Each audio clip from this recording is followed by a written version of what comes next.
of the liver that can be attributed to different bacterial and viral infections. The virus strain has been linked with hundreds of unexplained hepatitis cases in children worldwide. The North Dakota Health Department has announced that it is investigating one case in Grand Forks County. The child was hospitalized and is recovering at home. Fargo police, with the help of Canine Uno, caught a burglary suspect inside the VFW on Broadway. Officers responded after employees said a man was spotted on security cameras inside the building after closing time early Wednesday. Police say they found an unsecured door. The owner confirmed no one should be in the building.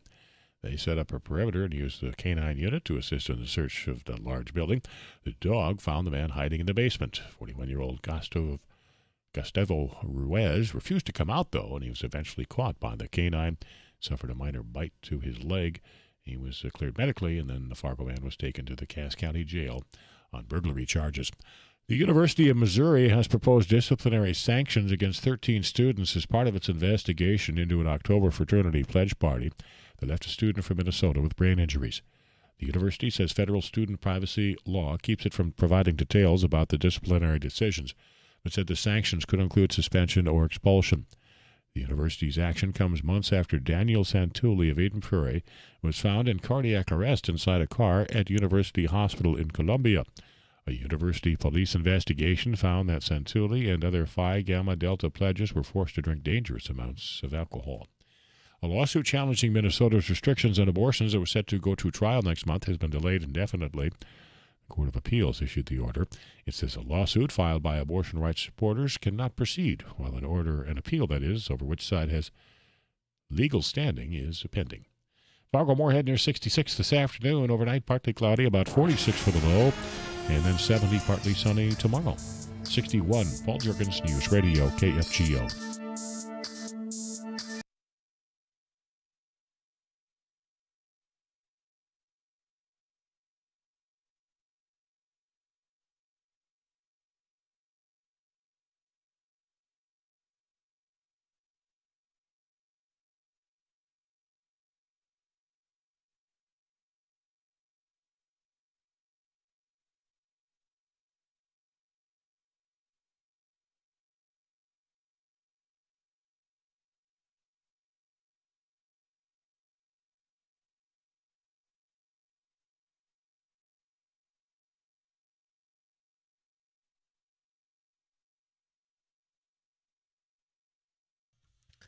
Finally, is this the first time all year that we've had consecutive days of 60-plus degrees and sun shining? I can tell it just by the people in this very building, myself included. Looking in the mirror, happier man today. What that sun does for us. Take it for granted. Go out there and enjoy it, but keep us locked in wherever you go. You can do that by having your radio on, or, you know what, the KFGO mobile app's free. You can download that to your smartphone, take us with you, whether it's getting the lake ready. I saw up on Devil's Lake they're putting the docks in, even though there's ice still in some of those bays. And we'll talk with Tanner Cherney about that. But there's a lot of people that are itching to maybe go scratch a little of the field as well. So wherever it is, we appreciate you taking us with you. And that's why KFGO is number one, baby. It's all because of you. Thank you. 237-5948. That's the Lenny studio line. You want to text in, we allow that at 35270. The Eye Consultants of North Dakota provides you that text club, and I'm sitting in the Gunderson studio of KFGO. I already got meat-related questions coming in. Forrest Spencer Worth, the meat dude, that's going to be coming up in about 5 minutes' time. Whether you're thinking about new grilling techniques, rubs, what cuts, what you should ask your butcher, what you should avoid asking, what are some of those secrets that maybe, if you ask the right way, will get you that premier cut. He's the person to ask, and I want to thank Audubon Meats for sponsoring that segment. And you know what? It's under new ownership. You got Josh, you got Todd out there, and just locally owned area business people that decided to take this over and get you ready for all of your meats, whether you're out in Lakes Country or if you want to take that drive, roll the windows down, turn up KFGO out on Highway 10, you can get on out there and tell them we sent you. But that segment's coming up in just a moment here. A little bit later on, I'd heard earlier today, and I know that there is some listening sessions here in Fargo. It's not isolated to Fargo, though. When it comes to a vehicle violation, speeding, drag racing, fleeing police, all of that has been brought up within one story or another on KFGO News But wherever you got us locked in, it's not just Fargo or Moorhead in which this is happening. It's happening in Minot. I heard earlier on News and Views. I heard it Bismarck. I know back in my home country, it's the same thing. And one thing that kept getting brought up is there's not enough enforcement, or there's not the allowance of enforcement because we don't have the right laws on the books. Well, that's going to take the legislative session to step up. And Merrill Pepcorn, state senator from North Fargo, well, he's been visiting with law enforcement in this area and is going to be likely introducing at least a piece of the pie here to go and resolve some of this, especially those that are fleeing police officers. I heard of the one that was just the other night, a motorcyclist going 90 miles an hour. And, of course, you have Chief Zabolski saying, well, we're not going to chase him with all the harm that would cause beyond what that individual is harming with himself and other drivers out there.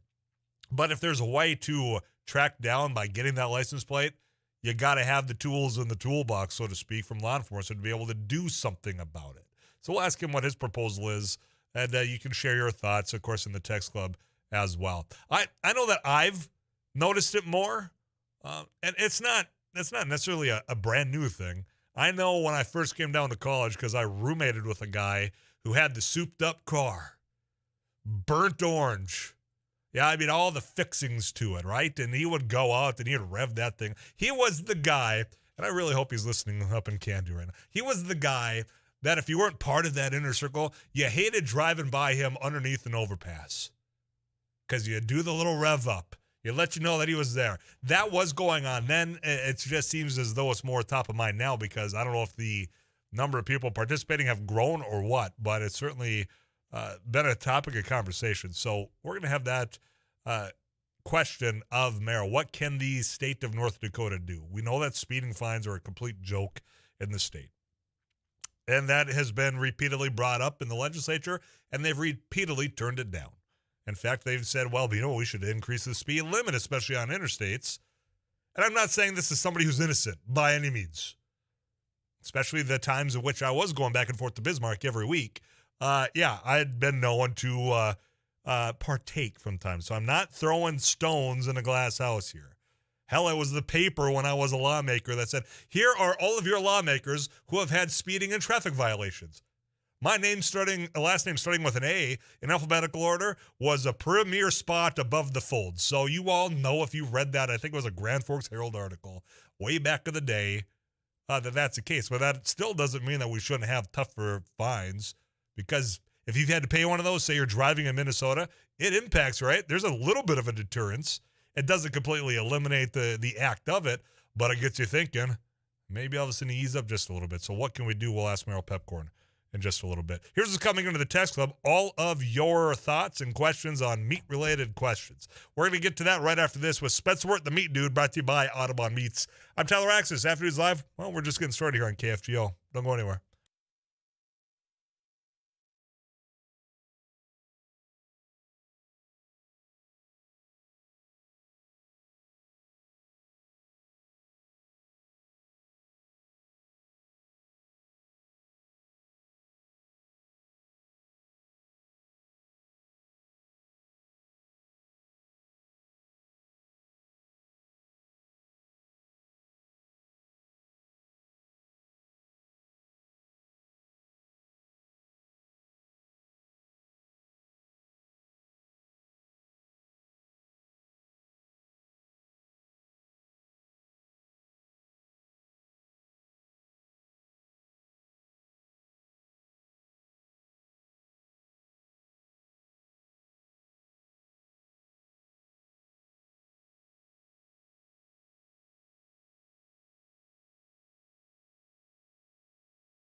You head on out to New Salem, North Dakota, and visit with Spencer Wart, or as you affectionately call him, the Meat Dude, taking all your meat-related questions. I do want to thank Audubon Meats for sponsoring this segment. Spencer, how you been this week, pal? I've been good. How about yourself, Tyler? I've been doing real well. I'm just saying, I think this is the first stretch we've had consecutive days of 60-plus degrees of the sun shining. I'm actually smiling for no reason. So that's unusual. So the sun's making a difference. The warmth is finally here. People are thinking about, in fact, one of my coworkers was just talking about they were grilling burgers for the first time last night. They got the grill all out ready. The time is upon us, my friend, finally.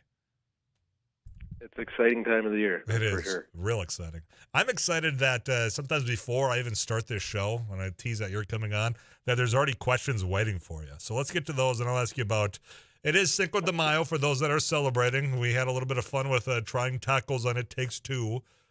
I'm talking margaritas a little bit later on, but let's get to some of the questions before we talk about Mexican dishes.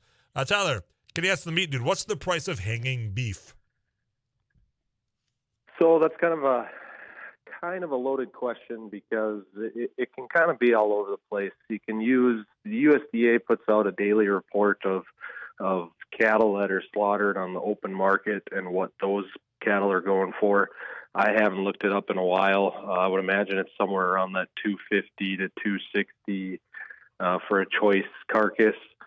Could be even more. I might be way off on that. But in my line of work, it's kind of a little different because the producers themselves get to set their price.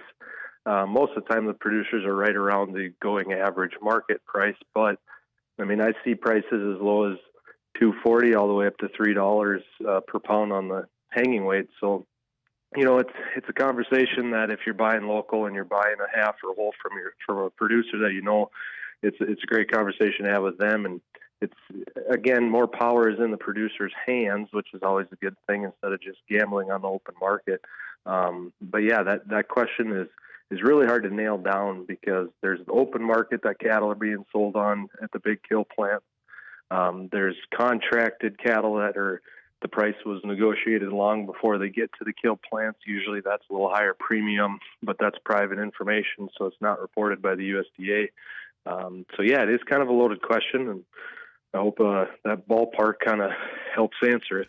Is there a reference? I mean, if we do the Google, as people say, if you're looking for that market retail price, is there some place you suggest he or she go? Yeah, just Google USDA beef carcass price, and they create a PDF every day of the open market cattle that are traded and sold at the big kill plants.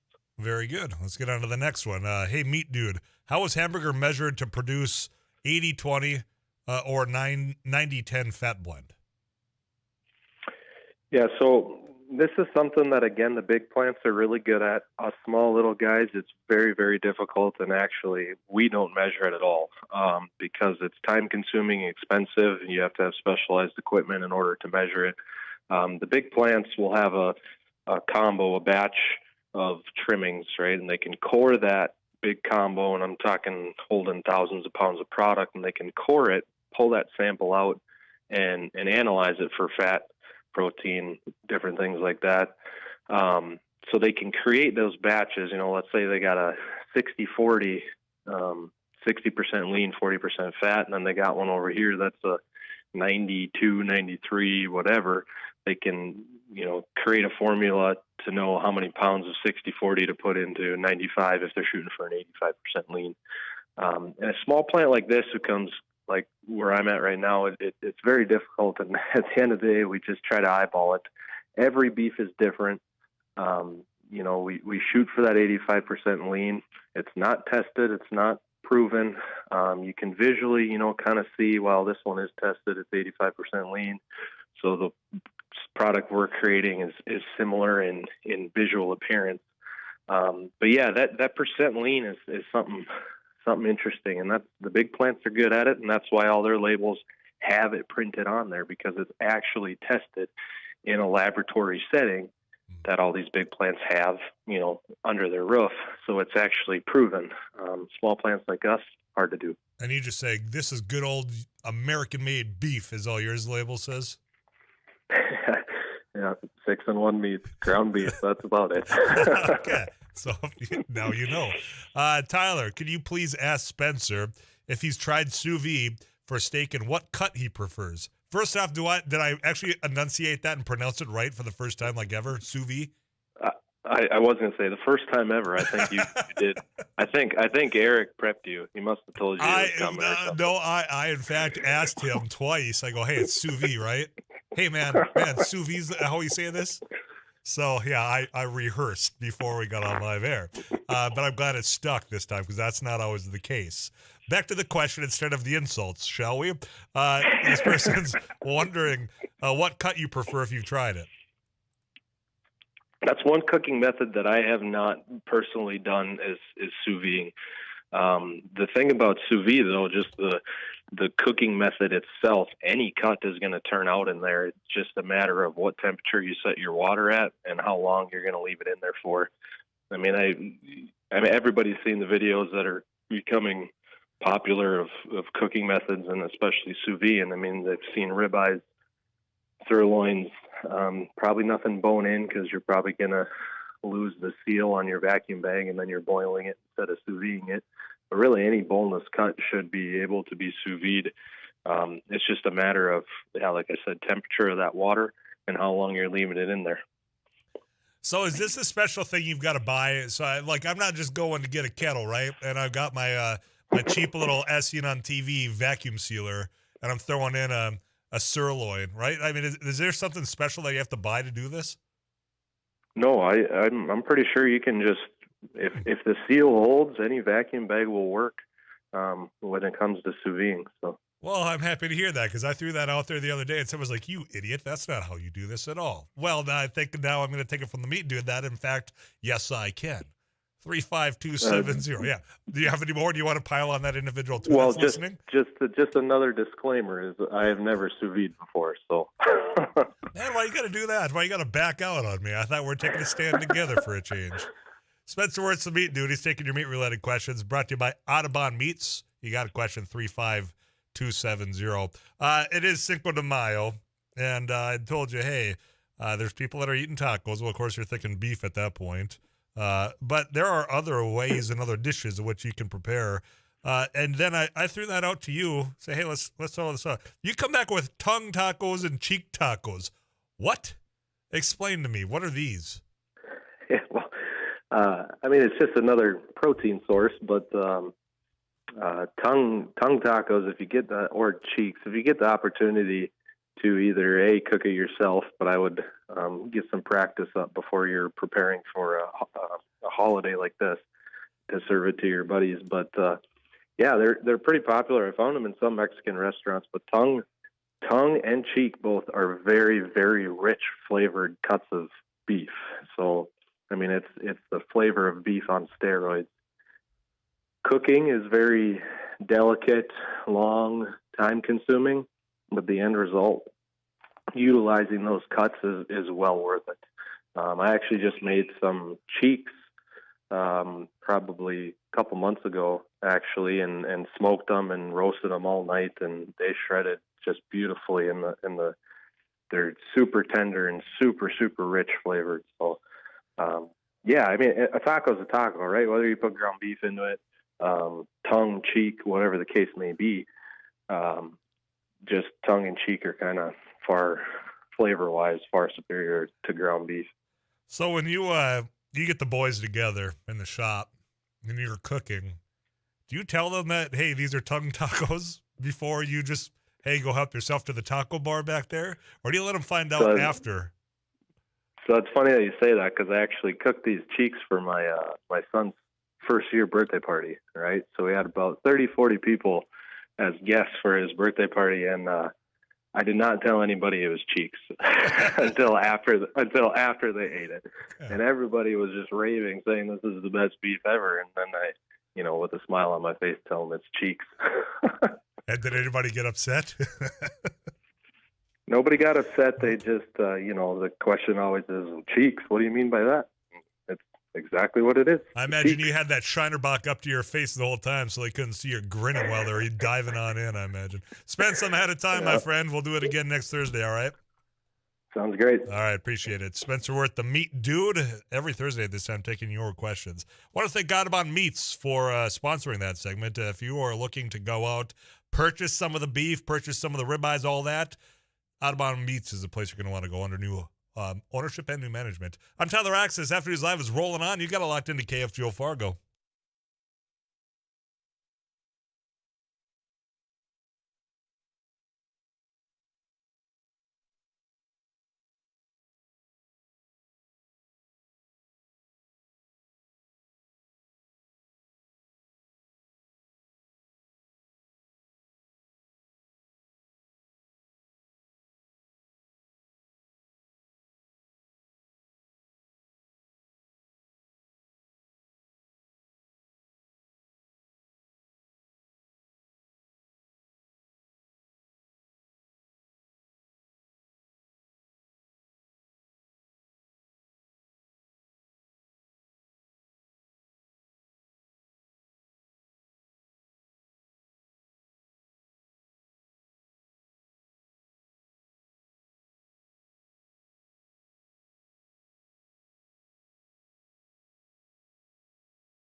News and weather this hour brought to you by Fargo Elam's Care Center, providing senior housing and health care in the spirit of Christ's love.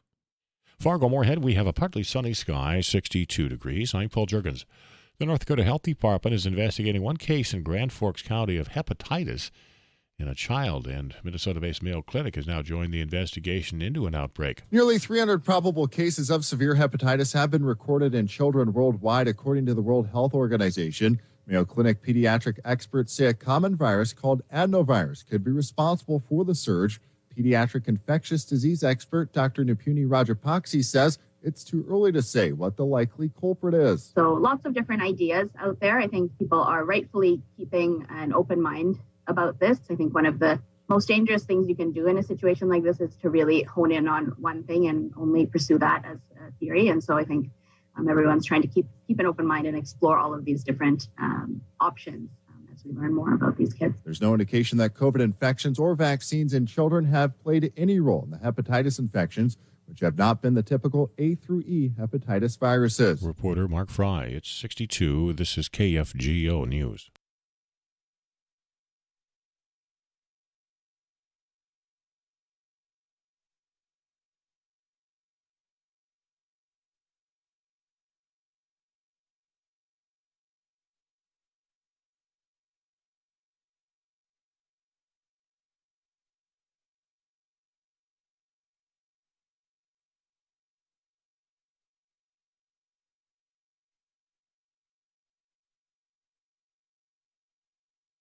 .62, this is KFGO News. Attempts to bring a corn milling plant to Grand Forks continue to move forward.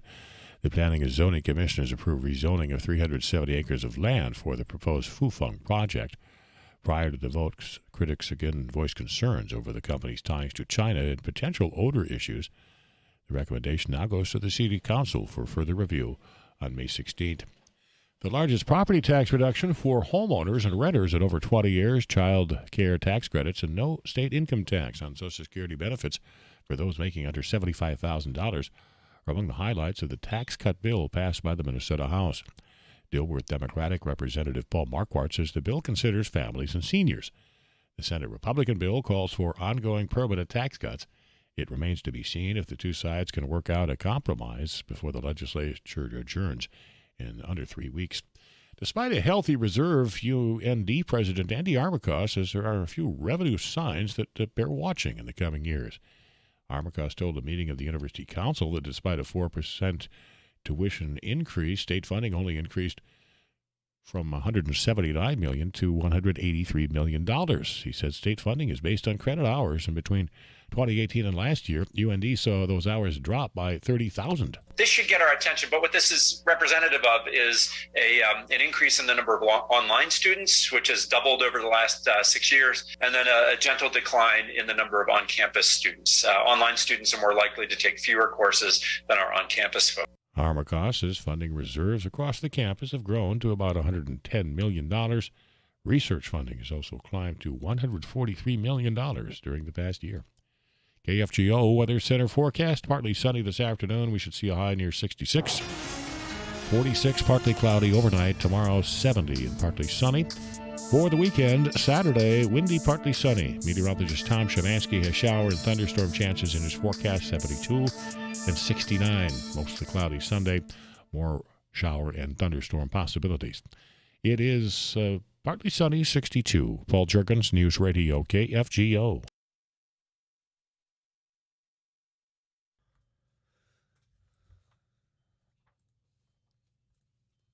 Rusty Alverson in the KFGO studio. Hi, pal. Hello. We had Spencer Worth the Meat Dude on. We're talking tongue tacos. Yeah, great conversation. Yeah, riveting. Never have. Never have either. Somebody texted in lengua tacos rule, and I have no idea if I came anywhere remotely close to pronouncing that the right way, and I took Spanish way longer than I care to admit in my educational days. Never came up. No, that never came up, but I had to look it up, and that is beef tongue. So, classic Mexican tacos, beef tongue. Okay. I have not. I would. I mean, I totally would try that, but I would too. It sounds actually pretty doggone good. Yeah, it's like, what's the flavor? It's just uncomparable. Mm-hmm. But beef in general is usually what I'm throwing in my tacos. That's in fact what we had during It Takes Two earlier today. Yes. I got 1 of 3 right without just the blind taste test and guessing where it was. Well, I was listening, and I think both you and Eric did quite well on the blind taste testing. Surprised myself. Yeah? I did. The fact that we got all 3 restaurants right, I was proud of. Yeah. A little mix and match here and there, but the fact that we nailed all 3, I think that's an accomplishment. That's my proud moment of the day. Yeah. I got the taco shop right. Let's talk beef. Yes. I know you teased about that. Speaking of It Takes Two, you said, this is what I'm bringing up on Afternoons Live. Yeah. It's beef month. It's beef month in North Dakota. Governor Burgum proclaiming May as beef month in North Dakota. And the North Dakota Beef Commission has all sorts of promotions, different things going on, not only this month, but all summer long. But as you know, it is Cinco de Mayo, which stands for Let's Eat Beef. I might be wrong about that, too. I took a lot of Spanish, as I said. I do, in fact, know that that's not. Okay. It's not correct. All right. Well, there are plenty of fiesta-worthy recipes at beefitswhatsfordinner.com. Of course. If you've got little kids, ground beef is a great option. If you have a more refined palate, of course, fajitas and some of those delicious cuts like a skirt steak or a flank steak are great for you. Beef It's What's for Dinner has lots of great options. If there's something that you need to know how to cut, we're probably got a recipe for you. Now, I did not see on the website, beefitswhatsfordinner.com, anything about tongue or cheeks, but they do have beef tacos with pomegranate guacamole, tapatio, hot sauce, beef tamales. We're talking beefsteak and black bean soft tacos, too, and that's just on the taco menu. They've got also cumin rubbed steak tacos, spicy grilled corn salsa, beer braised spicy beef tacos, all sorts of good recipes. Beefitswhatsfordinner.com. Have that beer braised and then wash it down with a nice refreshing margarita today. Absolutely. And also in North Dakota, it's Cinco de Mayo, but also the state recognizing Arbor Day today. Oh. for trees. I did not know. Yeah, we've got that story up on kfgo.com under the agriculture tab. Well, you can go there if you don't want to wait till next hour with Rusty Alverson, Sarah Henry. They can find out their work right there.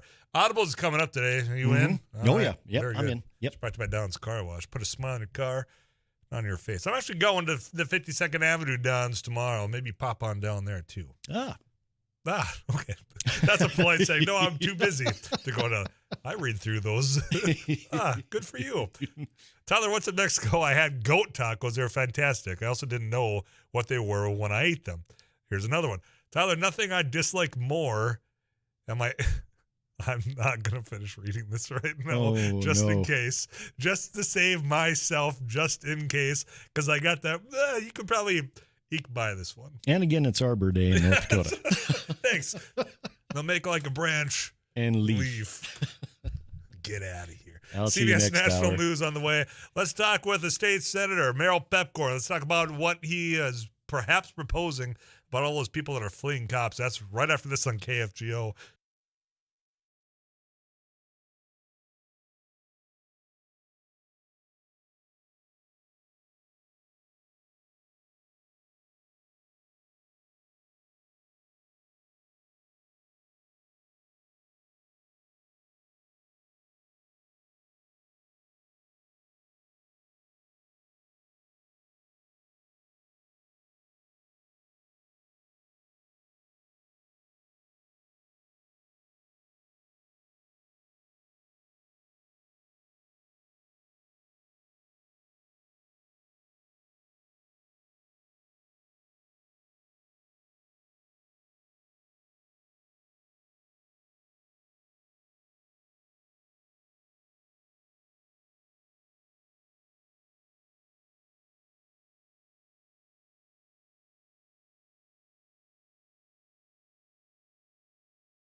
A lot of people's attention over the last few months. It's been debated at the KFGO mayoral debate. There's been listening sessions, and I got to tell you, it's not just isolated to the Fargo area, but it's people speeding, people traffic violations, people fleeing the cops. It's got people upset, rightfully so, wondering, well, what's going on and what can we do about it?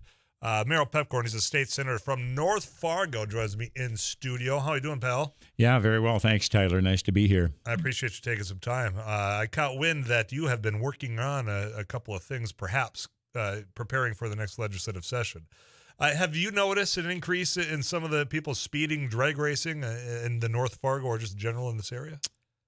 Well, I don't know if I've noticed an increase, but it has been prevalent and popular for several years. Mm-hmm. For example, now, I know some of the main thoroughfares we're talking about, maybe 52nd Avenue, I believe, is a big one, 32nd, where they have big stretches, South University Drive, South 45th, so on and so forth, are the popular new wide-laned, sometimes not so busy streets that are apparently popular for drag racing. But I've just noticed speeding in general is a problem. I live in a neighborhood, 1321 3rd Street, North Fargo. I call it the near north side of Fargo. Great neighborhood, a real mix, some older folks. I'm the oldest guy on my block. I wear that title proudly. And a lot of young families.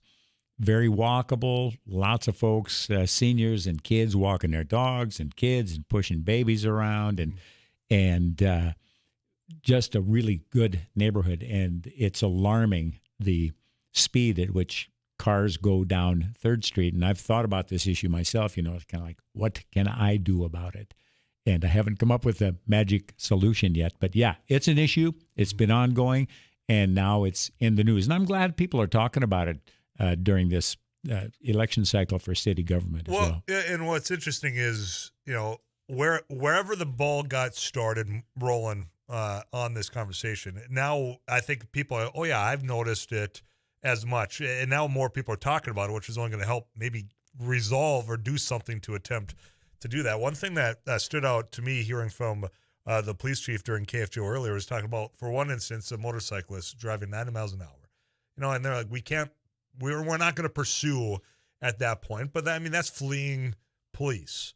And we have another instance. I've got messages in the text club here that are kind of similar in the sense that our office, in December, office was burglarized. The perp took off in a car, and in a car was the police watched him drive off. They were unallowed to chase, which is BS. So you have people that are doing things and then fleeing police. That's another area that I think people are saying, we got to change something here. Well, that is a tough one. And I know the public, generally speaking, is not in favor of high-speed chases through town. They're tough enough out in the country. But my advice is what really should happen if there is a high-speed chase, it would be ideal if the high-speed vehicle that's running away from the cops, if they would just immediately head to the nearest cornfield, pull over, jump out, and run into the cornfield. That's what we should make them do. If you're involved, if we're chasing you in a high-speed chase, you, as the guy we're chasing, you got to go to a cornfield, We've had a jump few out, examples and of that. Run in. Because it seems what what they do. I say we've got a couple of examples of that, and then you know what that happens? We get the drones out, we get the highway patrol out there, and I don't know that there's been a time where any of them have gotten out. They never get out of that cornfield. That's when the farmers come out and with their combines and just kind of start, going from the outward circle in, and hey, you got them. But at any rate, okay, that's not going to happen. But interestingly enough, I believe it was in the 2019 legislative session, we introduced a bill, it was my idea in my little caucus there, our Senate NPL caucus, to come up with a bill allowing the political subdivisions the authority to levy their own penalties. Generally, we're talking about fines for various traffic violations, running a red light and speeding, whatever it might, any of the traffic violations. Well, I wasn't really sure how to do that. By the way, I'll just be entering my fourth session come January now, and I'm really just getting my feet wet. It takes a while to get into the process and know how. Like now we're talking about we're preparing for some bills to be introduced in January. So, when you're first elected, you don't have any of that on your mind. But so I said, gosh, I don't know how to really get this going. How do we do that? How do we introduce a bill that might have some teeth to because it would be popular with the public? And Senator Erin Oban, who was sitting right behind me, I was talking to her. She gets on the phone, calls up Legislative Council, says, write up this bill. Bill draft, here. Process, here it is. You call the attorneys, they write it up for you. And then you stand in front of the committee and say, hey, here's what I want to do. What was the outcome of the bill? Well, here's how it happened. So we got the bill. She sponsored it. I did get to sign, co-sponsor. But she's a good legislator and pretty sneaky about getting her name on sponsoring good bills, too. But she's a good legislator, and we will miss her. But here's how it turned out. So they wrote up the bill. And by the way, for people not familiar with the political process, I had to learn this. Before I was in the legislature, I didn't know what political subdivisions included. It includes, you got your state government, county government, township government, and then cities. Yeah. So we wanted to give them the authority to levy the fine. All that local control that we all brag about. Yeah, right. You see them on the postcards. It's local control until we in the legislature feel that we know better, and that happens more often than we'd like. However, so it gets introduced, goes to committee, and ultimately, and this passed, the political subdivisions were granted the authority to double the fines. Now, some of them did, some of them didn't. I've always had a good relationship with the chief of police in Fargo. Since I've been in the legislature, I wasn't too fond of the police, and they weren't so fond of me. Maybe in some of my younger days, but we You're made on the it wrong through. side of the law. We made it through. But with Chief Todd, for example, and I asked him about it once the law passed. Well, it was shortly after that they did up there's the fines up to the double, but they couldn't do it immediately because that was, people are going to grouse about that. So I've always had that good relationship with the chief of police. Now, I have a lot of respect for Chief Zabalski. I don't know where he is. He knows a lot more about his proposal than I do. I'm still in that learning curve. I think there's something to it, and I am really happy to be working with him on some legislation that we will be able to introduce in January. And you undoubtedly learned a little bit about it in your conversations with him. It's a small enough town around here to where, word travels fast. And the way I understand it, it's primarily about the fleeing part. I want to come back to that. I got to get a weather update from Tom Szymanski. Merrill Pepcorn's my guest. He is a state senator up in North Fargo, talking about laws that might be introduced, or bills, I should say, this next session. You're all seeing it. I'm getting messages in with your examples. Say, Tyler, between 9 and 10 p.m. weekends from 32nd to 52nd Avenue on 45th Street, I'd say just that this is one of those things, and this one comes in with the license plates included. Unique license plates. So I'm not going to share that on here, but we know who maybe needs to see that. I'm Tyler Exodus. After His Live is rolling on Thursday afternoon. Don't go anywhere.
North Fargo.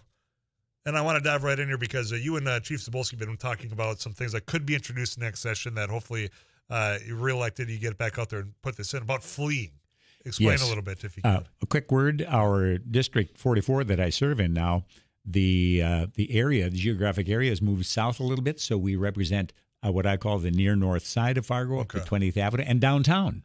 So we're happy to. I'm happy to be representing those downtown Fargo as well. New district lines. I got to get freshened up. That's on those, another so story. Yeah. I'll come down and talk about that someday as well.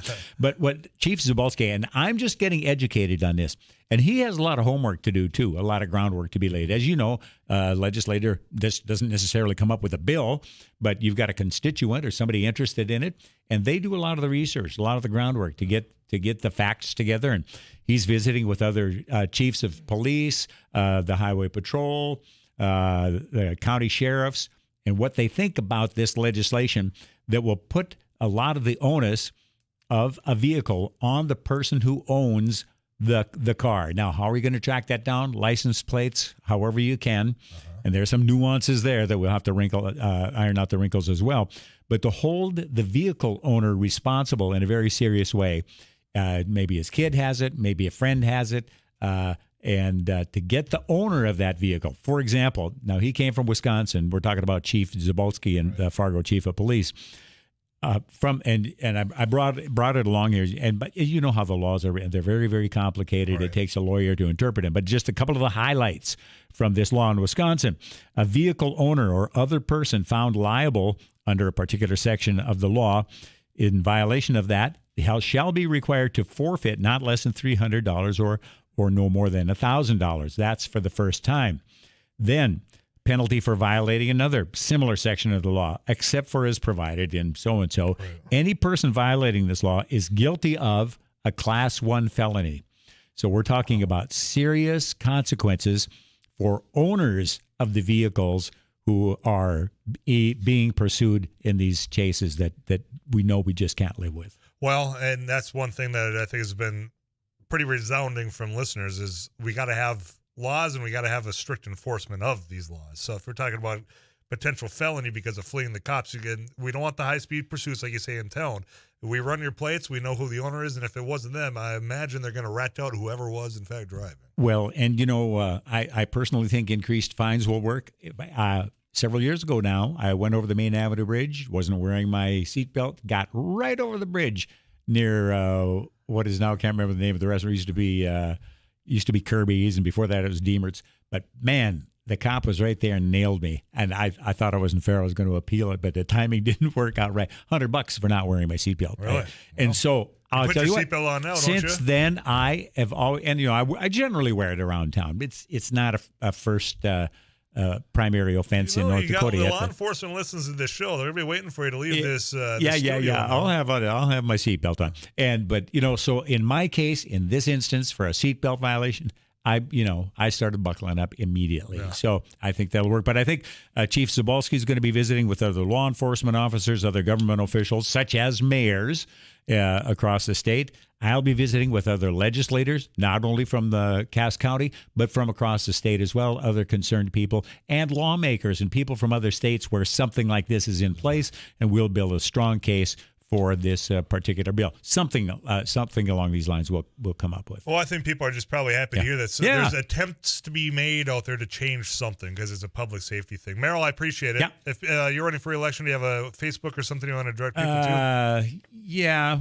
Merrill Pepcorn for North Dakota MP for ND. I got to do something on Facebook. And, of course, I have a merrillpepcorn.com for a website as well. But I like people to call me and talk to them, and I look forward. I enjoy meeting the constituents, the people, not only of just the district, but across the state. Very good, Merrill Pepcorn. Appreciate your time today. Thanks. Here's what's coming up. CBS National News. We'll check in with Paul Juergens. Your thoughts on this and anything else in the next half hour.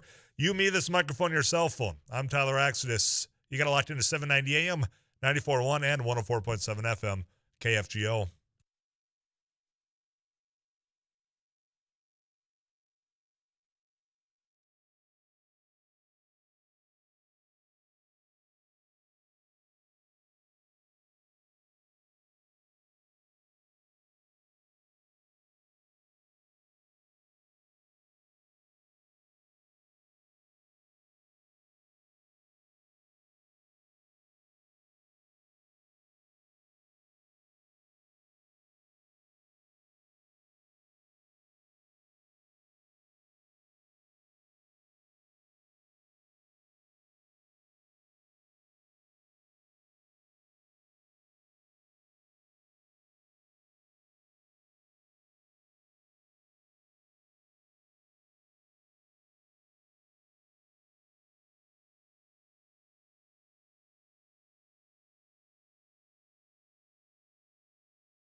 Been playing on KFGO.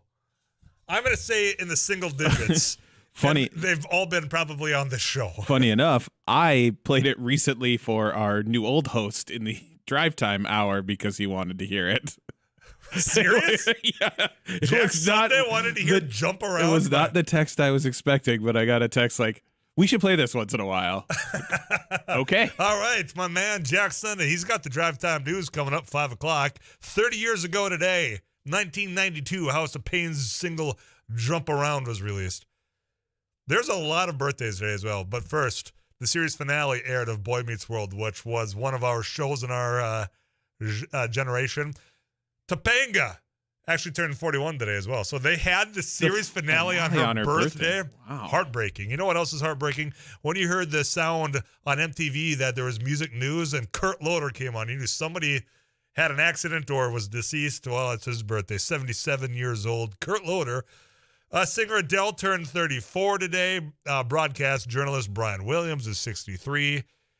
The Superman, 39. Henry Cavill. Is that how you say his last name? Cavill? Cavill? Sure, I don't know.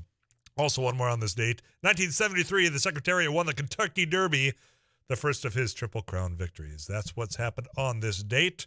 Welcome back to all your messages, plus margaritas, tequila. We'll talk about that after this KFGO News.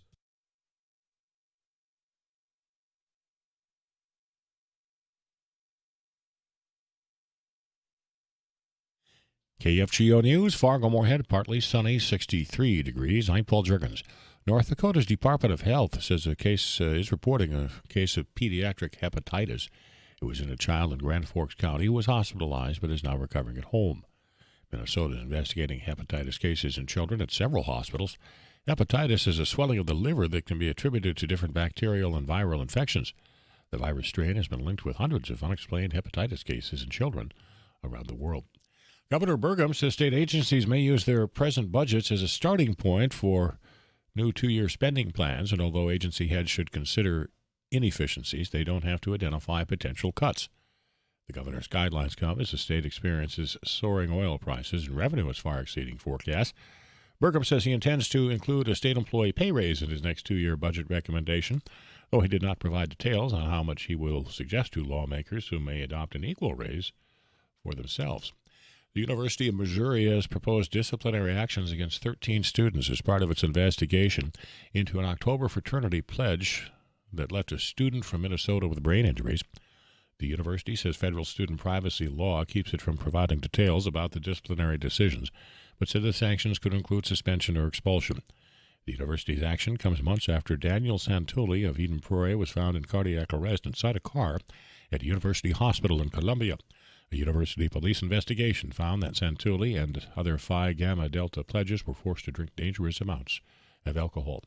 It's the time of year to watch for motorcycles. Last year, 68 people were killed in crashes in Minnesota, up from 64 the year before. Jay Bach is the motorcycle safety coordinator with the Office of Traffic Safety. He says car and truck drivers need to be more aware this time of year. We've got the Start Seeing Motorcycle bumper stickers. We put them on billboards. We ran that campaign for many years. Just be aware that we're out there. It's a new season. Don't forget about us. There were 1,108 motorcycle crashes reported last year. That's the most since 2018. That's reporter Adam Carter. Near 66 for our high this afternoon. A partly sunny sky. Overnight, 46 and partly cloudy. Tomorrow, near 70 and partly sunny. It is partly sunny, 63. Paul Juergens News Radio, KFGO.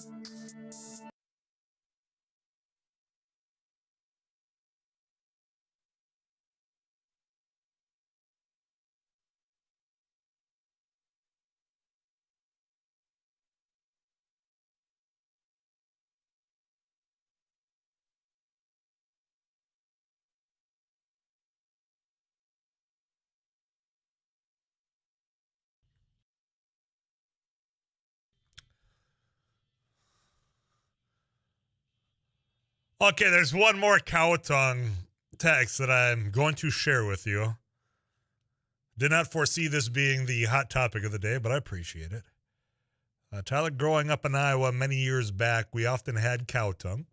Mom simmered for hours with bay leaves and several other spices. Horseradish is a good condiment, and both the cold meat slices and horseradish make great sandwiches. I have never heard of it being a sandwich, a cow tongue sandwich. Now, bologna I got. Not heard of the cow tongue, but if I had to just in my mind visualize a condiment that would have to be a part of it, horseradish is what I would have to go with as well. Something, a spicy horseradish as well.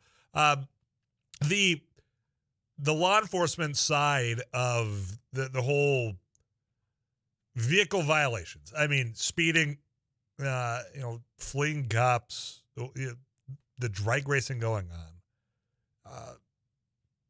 It is one of those things that I go back towards the legislature. Now, we just had State Senator Meryl Pepcorn on saying, we did allow for municipalities to double fines on the way I understand it from what the state has. Well, let's be real. Have you looked at the fines from the state? Have you been pulled over for speeding on the interstate or a highway recently? I haven't, but I know that the last time I did is okay, here, you know what? I'll let me take the $10 bill, the crisp $10 that's in my wallet right now, and just give it to you. Save the money on the stamp because it's not worth it. So even if we're going to allow these local governments to double fines, well, I mean, you're doubling from what? And I just think that you've got to have that moment out there of, all right, we don't want to do this because, boy, we like to get out of Bismarck as quick as we can once session's done. Well, it's time to be a little bit more responsible, boys and girls, and at least allow the tools to be utilized from law enforcement. Now, whether that's allowing the scanning of the license plate to go and then follow up with whoever owns that, send that in the mail. I'll pay that stamp if it's needed through tax dollars to deter some of this. I know that cameras have been brought up, and I've been on the wrong side of that before as well. I make it sound like I'm a terrible driver. I assure you I'm not. But sometimes when you're going to and from Frisco, some of those cameras, they take pretty good high-quality photos, I've noticed as well, while you're allegedly driving faster than what the speed limit is. So the technology's there is what I'm getting at, to make this feasible without having to, think about the workforce needs we have in law enforcement. I think has been top of mind for a long time now.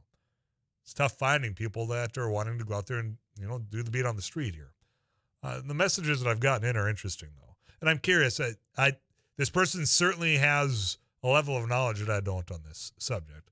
And I'm curious where in the Century Code it says it. Tyler, North Dakota Century Code allows police officers, if caught drag racing, to write a ticket for reckless driving, which is a $500 fine and 8 points off your license. Evidently, they are not writing it that way. That's a question I'll have to ask for Chief Zabolski here about that, so who's certainly looking into some of this. Tyler, most of the racers are kids. The parents can install an app on their cell phone to check the speeds and locations and punish them. I'm curious what app, in fact, you were talking about, because I would like to share the name of that app for the parents out there who might have a teenager out there driving that might be, going over the speed limit. The and punish them part, though, really reminds me of how we started yesterday's show. When I said, explain to me how the world got so dumb when we have people charging, say, Dave Chappelle to tackle him on stage yesterday. And what you brought forward was, there's accountability that's lacking and, quite frankly, the discipline at some of those earlier ages. So if we got that app, I do hope that follow through on say, hey, Johnny, I saw that you were at this point where the speed limit is 35 and you're going how fast? But that's certainly something that if you have that app, send that back in at 35270. I'd like to share that with the rest of us. I know that there's auto insurance companies that have some of those, hey, it can rate whatever, and if you're a good driver, it in fact lowers your premium. And I can't remember which insurance company that is. I'm going to get to the phone lines to talk to Joe. Joe, how are you today? Great, Tyler. How you doing? I'm doing well. Sun's shining. It's Thursday afternoon. I'm swell. Thanks for asking. It is good. Yeah, well, I was just gonna. You said you want to know the name of the app. I mean, there might be other ones out there, but my children go to school outside of town, and so they have to get on the interstate in the morning, and so the app makes a special beep on my wife's phone that tells when the kids leave the house, and when they arrive at the school, it tells the maximum speed that he was going while he was driving, and basically they can't even pull over on the side of the road to go to the bathroom if they had to without it being able to tell you that that's an accurate situation. So what's the name of the app, basically, Joe? It's tracking the phone. It's tracking how fast the phone's going. Okay. But I mean, is this something that comes through Verizon, or hey, I have to go to the App Store and download? No. Yep, it's an app. It's an app you pay. I think we pay, I don't know, $6, $8, $10 a month for it. And like I said, it's on the children's phone, and so you know where that phone is at all times. I mean, you know where your child is, but if your child decided to leave their phone behind you, then you don't know where your child is. But at the end of the day, it's tracking the phone for you and telling you, and then you put locations in there, so you can put your home in there, you can put their school in there, so it'll give you a special ding to let you know that too. So we know how long it should take them to get to school in the morning. If for some reason she doesn't hear that ding on her phone, well then we know we've got to pay closer attention to what's going on in the app and find out if there's an issue. But Joe, I love it, and let me sound like a hypocrite here. I love it. I'm not a parent, and I would have hated it as a teenager. I have a son. I have a son who's graduating from high school right now, going to college in the fall, and the most exciting thing about going to college to him is getting Life 360 taken off of his phone. I could not imagine. Freedom is what he's saying, Joe. I appreciate it. You take care out there. But he respects and understands why we do it. I mean, especially with the fact that they're traveling on the highway. Well, Joe, that speaks to your parental ability. There is what that sounds like. Appreciate it, Tyler. Have a great day, man. You do the same. Appreciate you listening. Appreciate you calling in. I would have hated having that app on my phone. I'm not gonna. I mean, I love that the app's there, and for the parents, go out there. I think I heard Life 360. Yeah, that's what he said off air was Life 360. I'm assuming the number 360. Clear my throat there. I would have been right there beside you, absolutely hating that. But I get it. I know. I when I came down to college here. Now this is going on the cell phone side of it. I had a variety of jobs. One of them was working at Verizon. This is back when cell phones were just becoming the bee's knees, as was the hot saying in 2006. But the smaller the better. Flip. Oh boy. Well, how were you supposed to know when someone was mad at you without just slamming that phone shut? Flip phones were great. But I remember the first they had it was new phones for children. I mean, I'm not talking teenagers, but for kids that had some of this tracking ability in it. And I remember at the time people were like, this is such a violation. Really? I mean, a parent it's allowing some freedom there. It's just how we've changed in the last, from 2000, I would say like 6, 7, it was that time, to 2022. And what we can now do right at the palm of our hands for safety, for security, for accountability. Thank you for sharing that in, Joel. I got some messages coming in, but I'm behind my time. I got to get you some of those messages. I'll come back to yours at 35270. That is the Eye Consultants of North Dakota. You want to call in like Joe? Laney Studio Line's got you covered at 237-5948. I'm Tyler Axis. You got locked into Afternoons Live right here on KFGO.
A lot of messages into the text club at 35270. Back in the day, this is the one this banger from Elvis is the one that got you to want to just accelerate a little bit more. Don't lie. Not making light of the situation, but I'm just speaking truth here. Joe called in about the app Life 360. Tyler, with a free version of. Can we get a sponsorship from this app because Joe called in? I'm going to throw their name out there quite a bit. But it's important for you as a parent if you're interested. Tyler, with free version of Life 360, you can see top speed per trip also. You can't get the level of detail like the caller was talking about, but it's still perfect for just being able to see where family members are, even for mundane stuff. Like, hey, we need milk. Kudos for you to include the word "ope" in a text message. "Ope, never mind. They're already passed." The grocery store. No need to call them. That kind of stuff. I'd like you to go home tonight and try to sell this to your roommate. Hey, dear, my roommate. Okay, people get mad when I say the old lady. If I start referencing a roommate, I'm going to be that'll get you. She doesn't care about the old lady. Mm-hmm. You all care about that endearing term that I use. Yeah, but hey, dear, let's chat.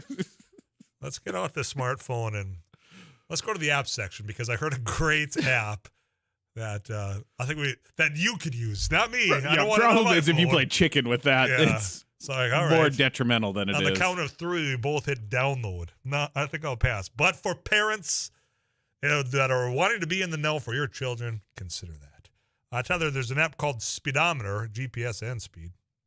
But I'm curious because the Life 360s, to me, it sounds as though you download it on your child's phone. And I would imagine that there would have to be some kind of security mechanism here, right? So your child doesn't go, well, I'm out of the house, so see ya. I'm going to uninstall, to where it's on the other phone. It's fascinating to me. I had no idea. So for the texters and callers about this, thank you. And hopefully we're getting the word out to others out there. If, in fact, this one is on your phone or if it'd be on the other device. Tyler had a hum from Verizon that gave me a monthly report. You could also put boundaries on where they could go. I wonder if that's the device I was referring to earlier. I don't recall. Been quite some time, but thanks for that. Tongue in cheek. I'm going to warn you here. I've been saying the word tongue a lot and cheek today. Tyler, think of all the Fast and Furious movies kids have grown up watching in the last 20 years, like 30 of them. How can they not speed? Live life quarter mile at a time. Ban the franchise. LOL. How many Fast and Furious are we up to? 10? I stopped watching. I believe they're filming the 10th. The last one I saw was Tokyo Drift, and it was not. Was that 3? I'm going to say that was 4. 4. I have no idea. Don't quote me. Well, on that. There's Too Fast, Too Furious was the second one. Was that with was Ja Rule in that one, or is Ludacris in all these? I think that might have been the first appearance of both Taye Diggs and Ludacris. Luda's in this. Ja Rule was trying to be an actor at some point after his rap career took a dive because of his battle with Eminem and 50 Cent. I'm going to talk about Eminem in a little bit too because the Rock and Roll Hall of Fame we didn't get to it yesterday. Tomorrow we do the Battle of the Bumps, and when you look at the list of who has made it, you got Pat Benatar, Duran Duran, Eminem, the Eurythmics, Dolly Parton, who, by saying I don't belong on this list of Rock and Roll Hall of Fame, made her the queen of rock and roll for me. She made it. I wonder if she'll be performing at the whole induction ceremony. Lionel Richie, just dancing on the ceiling and just called to say I love you. Carly Simon. Of those, we're going to pick up 2 categories. I can think of one right now, maybe classic country or just female artists. Help me out with the other one at 35270. We'll get that rolling for tomorrow. You can all vote. More messages coming in about all these apps. Tyler, also the free version of Life 360 is invaluable on the farm to know where people are, who's closest to the implement dealer, hardware store, farmyard, etc. Nobody even complains about being watched during the busy season. It's so handy. Contact their sales representative because Afternoons Live, we got a deal for them. CBS is going to be coming up after we get you caught up with local news, KFGO. We'll visit with Rusty Halverson and then Devil's Lake Tourism with Tanner Cherney. He'll tell you they're putting the docks in. There's still ice, but they're getting ready for that spring fishing season. I'm Tyler Axenis. Stick around.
News and weather this hour brought to you by Muscatel Pre-Owned.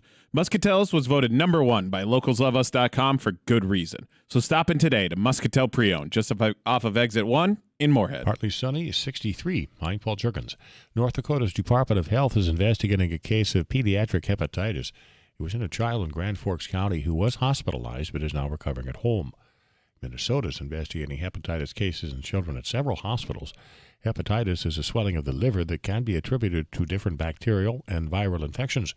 The virus strain has been linked with hundreds of unexplained hepatitis cases in children around the world. Attempts to bring a corn milling plant to Grand Forks continue to move ahead. The Planning and Zoning Commission has approved rezoning of 370 acres of land for the proposed Fufeng project. Prior to the vote, critics again voiced concerns over the company's ties to China and potential odor issues. City Administrator Todd Phelan says Fufeng will have higher standards than any other project that has come to Grand Forks. The recommendation goes to the City Council for further review on May 16th.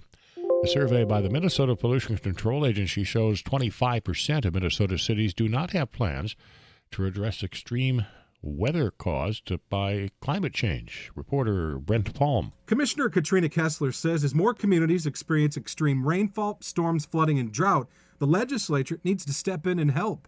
The survey revealed 42% of communities need additional funding for planning, infrastructure, and better guidance on how to move forward. The MPCA is asking lawmakers for more than $21 million to help cities upgrade aging stormwater infrastructure and an additional $55 million for broader resilience plans like riverbank restoration and tree planting. 62, this is KFGO News.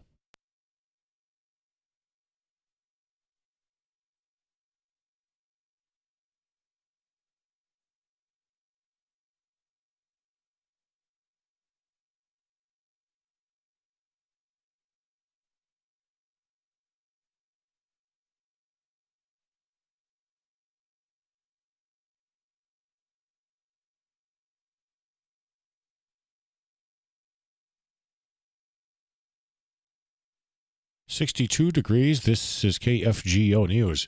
A 38-year-old West Fargo man was hit by a skid steer loader on a job site in rural Morton, North Dakota yesterday afternoon. The Richland County Sheriff's Department and the Highway Patrol responded to that call. The man, who works for Morton Buildings, became distracted while he was guiding a loader, which was maneuvering a concrete pillar and being operated by another employee. His leg or foot was run over by the loader. He was taken to a Fargo hospital. With the June primary less than 6 weeks away, the Cass County Finance Office says absentee ballots are now available. Voters who wish to vote absentee in the June 14th election must first complete and return an application. Applications can be obtained 3 ways: at the county courthouse in Fargo, online at vote.nd.gov, or by calling the county finance office. Included in the primary election are federal, congressional, state, county, city, and school district races.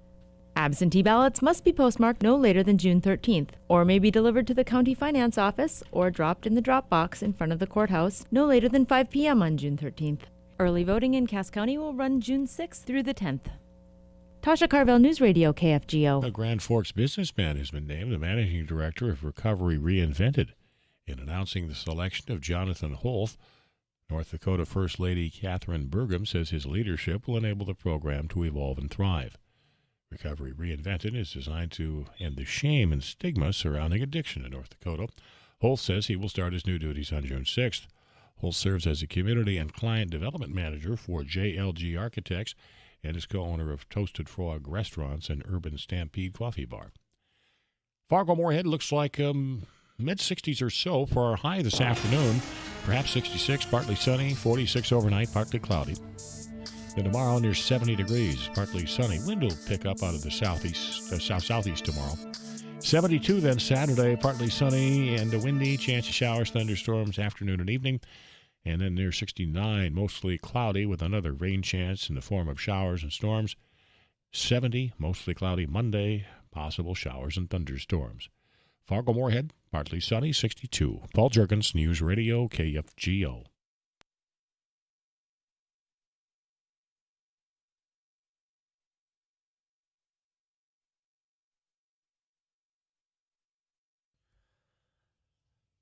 Now, Ruthie Alverson's back in the studio. We've been talking about Beef Month, because it is Beef Month. Absolutely. I saw on Twitter as I was listening to some news updates from a sport page.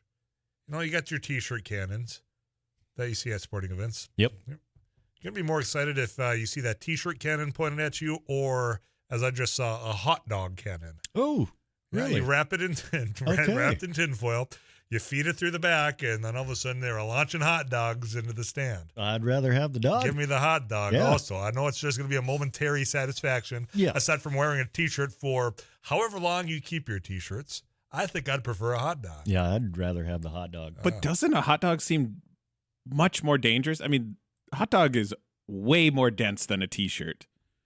That thing coming in hot if you're not paying attention. Splatters on your back is what I would imagine. You had the ketchup and mustard everywhere. So, I don't know. I didn't see the end result. I just saw the guy loading it, and she was firing hot dogs out. Really? Yeah. Okay.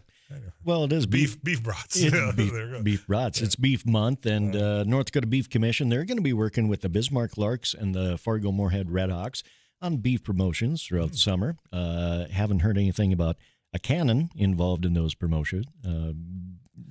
Beef cannon? Beef cannon. No, I'm sure they'll be handing it out in the respectable manner of which we expect when we go to Newman. Yeah, and I'm just saying, if they're listening and they want to invest in one, you're going to have one happy talk show host. Yep. And also at the Redhawks games, you know, they've got the beef batter of the game also. And when it comes to sports and beef, kind of go hand in hand. In fact, Nicole Wardner, the Consumer Marketing and Industry Relations Manager for the North Dakota Beef Commission, was actually visiting a couple of high schools in Fargo today, sharing the benefits of beef with student athletes. We are. We're trying to onboard a couple of schools here in Fargo and get the student athletes to understand the base that it takes to perform well on the court or the field or whatever their specialty is as far as athletics. And that base is beef. We want them to understand that starting with good nutrition, whole foods, real foods, is going to help them achieve the goals that they have as they're out there competing for their school. So we're excited about onboarding a few schools here in Fargo. And the Beef Checkoff has been reaching out not just to high schools, but also universities around the country in an effort to educate students about the benefits of beef in the diet. And the Beef Checkoff, in fact, teamed up with Tony Romo at the 2022 Cattle Industry Convention. They've got a new partnership with Tony, a one-year deal, trying to tap into Romo's fan base to promote all things beef, from nutrition, how beef is raised, and, of course, the great taste of beef, too. You can check it out, beefitswhatsfordinner.com, or follow the brand on Facebook, Instagram, and on Twitter, too. Tony Romo, talking about beef. I think he also does Corona beer. Does he? I believe you're right. Cinco de Mayo, that counts, right? You can drink, have a beef taco, beef tongue if you want, since that's been the craze of the show today. And or cheeks. Or cheeks. Wash it down with a Corona or a margarita that we're going to talk about here in a little bit. I tell you, you would relish a hot dog over a T-shirt. Clever. I wish they acknowledge that was a bad joke. And poor taste, I might add. CBS National News on the way. Rusty Alverson, he'll be back in a half hour. We got Audibles coming up today. Yep. That's brought to you by Don's Car Wash. You can put a smile in your car and on your face. Tanner Cherney, Devil's Lake Tourism. Let's talk about those docks going in on good old Devil's Lake when we come back here. You got it locked into KFGO Fargo.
listen to what he's got to say. Welcome back, Tanner. How you been, man?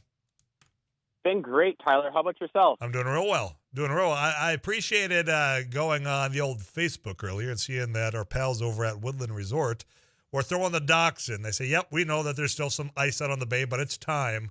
That's a good sign. I'm excited for that now. It sure is. I think we're finally rounding the corner in the right direction. You know, there was still some ice sitting on a good part of Creel Bay overnight, and then this morning, it happened to be sunrise, and a lot of that ice had moved out towards the main bay and broken up enough that, they got antsy and started getting the docks in, and hopefully with the other public accesses around here and a little bit nicer weather that's on the horizon, it won't be long before most of the docks are in the area. Yeah, there's a lot of people eager for it. There's a lot of people saying, you know what, it's past time. We're looking, it's already Cinco de Mayo. It's the 5th of May, and you know what, I'm thinking about that spring fishing, not just from the shore, but I want to get the boats ready, get it on out there. So patience, but we're making progress is what I like to hear.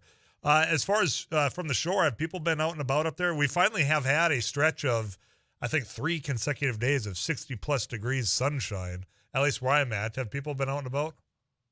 There have been. A few people have ventured out. We've got a lot of running water coming in from the north and the west with the coulees and Channel A and Mave. But actually, from the reports I did hear from a few people that were out there, was a few active walleye, and everything is kind of leading into the signs that the way the weather's trending, water temps, afternoons are always the best this time of year, as that water has a little bit chance to get heated up throughout the day. But with everything going the way it is, the next couple of weeks is kind of going to be that go time for, we're probably 2-3 weeks out from these fish spawning. So right before spawn is when they seem to be the most active, and that's the time to capitalize and hopefully catching a few fish and enjoying what's to come yet this summer. Yeah, and one thing that is coming this summer, and I'm pulling up as I'm speaking here, so bear with me. We've got the monthly Devil's Lake Basin lake levels and coulee flows that come out, obviously monthly. But I did see earlier today, one of the individuals that's certainly in the know about this, and I don't think he'll be upset that I use his name, but Jeff Frith did put out there, kind of the levels now, but the expectations, they're looking pretty promising of reclaiming some of the water that's been lost over the last couple of years. They really are. I want to say going into fall, we froze up at about 1447 and change, and right now there's like a 95% chance we're going to hit 1451, I think 0.7. So that's a dang near a 4.5-5 foot raise over the last 6-7 months, and that's going to put us, right in that ballpark of being in that sweet spot, and we're only 2 feet or so away from that all-time high. So I think it's going to be good for the spring fishing for spawning. It's going to be good for boat ramps and access, and it's just going to be all around good to have a lot more water to basically get out and tackle and not have to worry about being around a ton of people in certain areas. It's incredible how the elevation of that body of water, as big as it is, can fluctuate so quickly. It took a little while because we're in about a 3-year drought from what we've heard from our climatologists, but to have that immediate impact because of the winter that we had and some of the spring rain, it's a good sign, because I tell you, and I know I'm broken record for those that listen every week, seeing some of those road beds that I hadn't seen in years, as I saw last summer, I didn't want to see that. And I'm glad to see that maybe this summer when I'm out there, they won't be on my mind at all, because they're going to be under that water that's certainly needed and quite frankly necessary up there. Tanner, absolutely. As far as the spring is around here, I've checked in some of the resorts. They're booking up. I know you're going to tell people, go to devilslakeND.com. What else do you recommend people check out while we do get those warmer days? We've got a lot of different things. We've got Whitehorse Hill, which is south of town. Great options out there for hiking. And if you got kids along, it's an awesome opportunity. It's almost like a mini national park where you can go see. Hopefully you get eyes on the herd of elk and the bison that are out there and all the wildlife and the bird watching opportunities. Graham's Island's got some great hiking trails out there as well. If you're more of the biking, there's some biking opportunities. And there's also, we've got a pretty lengthy throughout Devil's Lake bike path system that starts in the north end of town. And like we've talked about before, if you've been to Devil's Lake and you haven't been downtown in the last probably 3-4 years, you're going to want to check that out, because we did have a pretty big renovation project over the last 3 years that really spruced up our downtown in the right direction, and it looks amazing. It really does. Speaking just from the last time I was down there, it was just noticeable. It was clean, it was fresh, it was welcoming. So if you haven't been to Devil's Lake in a long time, as Tanner just told you, get on down there. while you get off the lake from a good day of ice, or not ice fishing. That's long behind us. Spring fishing. Get that pontoon, get that boat ready. It's upon us right now. Tanner, anything before I let you go? One thing, once we start to get boats in the water, one thing to pay attention to this time of year is water temperature. If you can find a half a degree, or a degree and a half warmer in smaller, shallower protected areas, you're going to find the bite to be a little bit more active in those areas. So just pay attention to your electronics and water temp this time of year. It's a great reminder for all the boys and girls out there as I let you go. Tanner, I always appreciate it, man. We'll chat again next Thursday, all right? Sounds great, Tyler. Have a great weekend. You do the same. Tanner Cherney, Devil's Lake Tourism. You can go to devilsLakeND.com to book your trips, find where those public access points are. It's all there, one convenient location. Get you caught up with some KFGO weather. Too Tall Tom Schmancio to get you ready for the weekend ahead. We'll wrap up the second hour of Afternoons Live right after this.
On a limb and say my brief-lived hopes that maybe up at Newman, the Red Hawks, we get a hot dog cannon.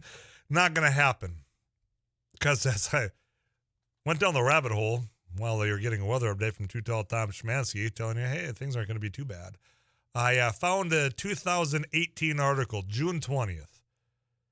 Philly Fanatics hot dog cannon sends Philly fan to the emergency room. A poor old woman took a hot dog to the face, wrecked her eye, and she had to go get a CAT scan to make sure that she didn't have a concussion. She did say, look, I'm not going to do any illegal things, but here's my advice. Just be aware because you never know. I understand the baseball, but not a hot dog. So I feel totally vindicated. Hot dog's too dense to be launching out of a cannon. Just keep your head on a swivel. You know when because the crowd goes wild. It doesn't care if it's a T-shirt cannon, a hot dog cannon. You could be having little frisbees, little miniature. People go wild for free swag at stadiums. So how are you not paying attention when somebody, including the Philly Fanatic on the back of a golf cart, has a cannon in the shape of a hot dog, blasting hot dogs at the crowd? You have to be paying attention.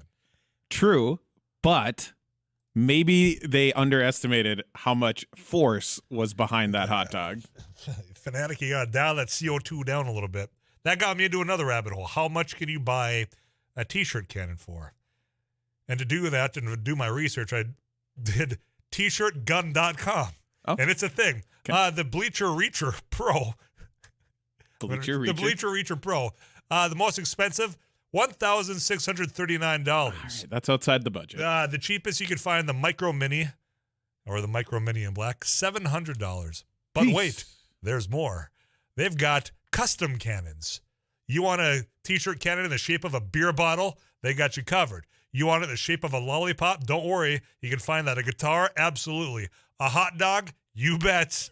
Shooting T-shirts, burritos, bananas, toothpaste. They've got it all. Tshirtgun.com. What do we need to do to get Tyler a hot dog gun for camping trips this summer? Yeah, and you're just launching hot dogs at your neighbors. I'm up at Ackerman Acres, and I want to go over to Woodland Resorts. I get on the pontoon, and I just launch hot dogs from the pontoon. Mm-hmm. Norm better be listening, because I think I got a new little gig for us out there. T-shirt, a hot dog cannon from a pontoon. What could possibly go wrong? Here's what's coming up. I got CBS National News. Audibles brought to you by Don's Car Wash. We got Abby Miller. You got Rusty Halverson, Madison Quinn, Matt English, Derek Hansen, myself, I'm Tyler Axis, and this is KFGO Fargo.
Frankenstein and a strut comes Rusty Halverson. Hope you're watching this on YouTube or KFGO.com. Madison Quinn's in the KFGO studio. I got to do better, Tyler. I got to do better. He says the comeback starts now. Matt English, 740 fan. He's in here as well. Yes, sir. That's your contestant. I'm Tyler Exodus. I'm also here. Derek Hansen, I don't know if he's coming in. If he does, this will be the first ever game of 6 contestants. I don't know where he'll go. We'll throw him in the news center after Paul Jorgens steps out of the way. In fact, let's get out of the way for that same Paul Jorgens. Here's your KFGO News.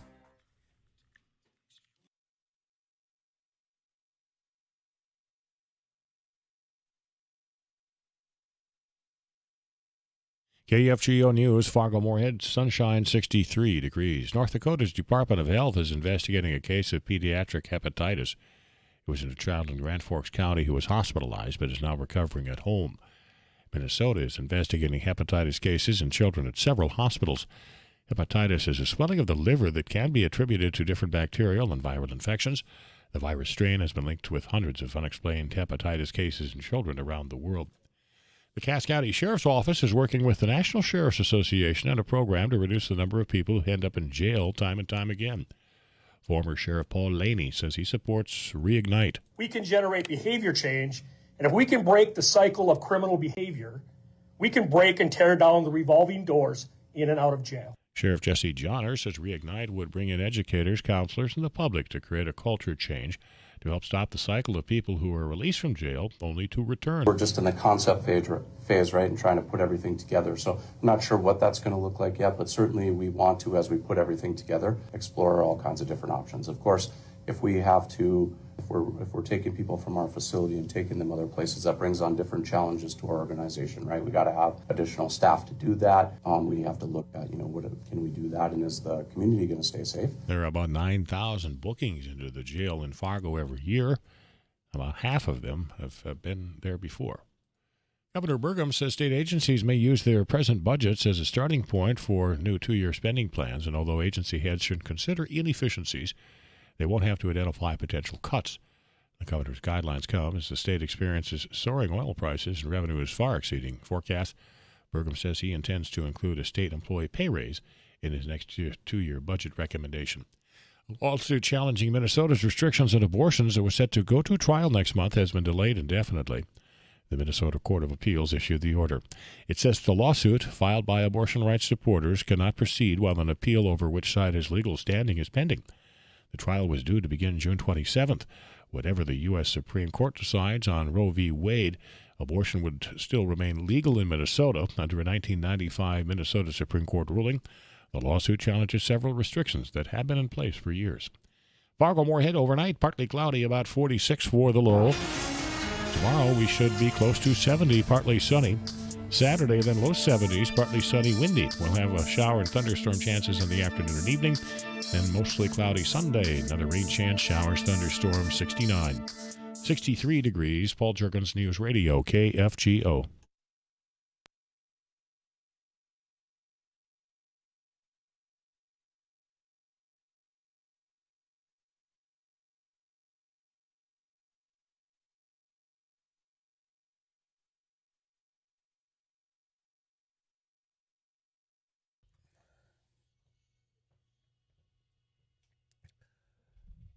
Don's Car Wash brings to you Audibles. It's our weekly game here on Afternoons Live, and you're the real winner by texting in who you think's going to win. And as we do see, Derek Hansen comes in the studio. Don't you go anywhere. Go play from the newsroom. We're putting you somewhere. We're the first ever 6-person Audibles. Whoa. Or you can do the prod room. We can bring the prod room in here too, and there's no delay. There's plenty of you. That sounds like a quitter. He's scared. He's running scared is what I'm hearing right now. No Derek Hansen today. We do have Abby Miller. Hello. Lots of love for Abby in the text club. I bring the class, as I've been told. From that one person that one time. I've won a few times. No, I'm just saying the one person the one time said you church up the place. You class it up. I'm glad that's how I come across on the radio. Because you should get to know her in person and you have a whole different perception. Rusty Halverson's back. Here to offer what I can. I told, we were having a lot of fun saying a hot dog cannon at a baseball stadium sounds like a great idea. The Philly fanatic proved us both wrong. Okay. Sent somebody to the emergency room. Rusty, he could vote for him if he thinks he's going to win.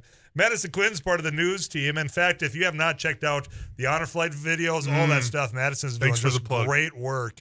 You can check that out at kfgo.com or look it up on YouTube. You can be watching this right now at those same places. So, Madison Quinn, if you think he's going to win, you send him a shout out. Matt English, 740 The Fan, sports. Got a lot of love today. I'm due for a win. It's been a while. I'm Tyler Axis, host of Afternoons Live, but Eric Johnson put together today's game. Eric, take it away. All right, guys, it is 4 o'clock on a Thursday. It means it's time for audibles. I've got 5 categories over here with 4 pieces of audio in each category. We do scaled scoring, so if you can identify the correct answer on the first piece of audio, you get 4 points. Second piece, 3 points, and so on. Tyler won last week, so he will get to select the first category. After that, whoever gets the correct answer will select the next one. You'll ring in with your name. That's how I'll determine who gets to go first. If you answer incorrectly in any category, you're eliminated for the rest of that one. Back in on the next one. Standard 5, Tyler, would you like movie, character, actor, song, or TV show? TV show this week. TV show. Audio clip number 1. There's only one reasonable way to settle this. You and me in the circle of death. TV show. Audio clip number 2. Yellow. Uh-huh. Well, you know what?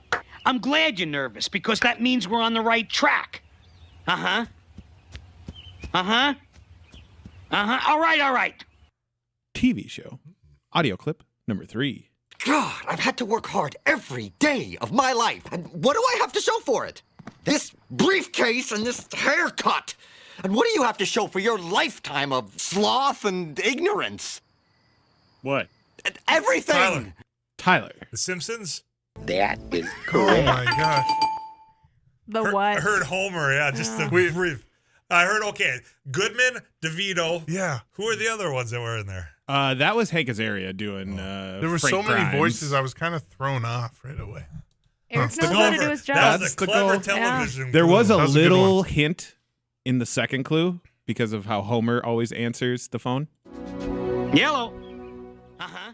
He's a yellow guy instead of hello. But that didn't sound like his That's not- voice. It's a fantasy of what Homer would have been like if he was successful. See, he's like 3 steps beyond. He's in the multiverse already today.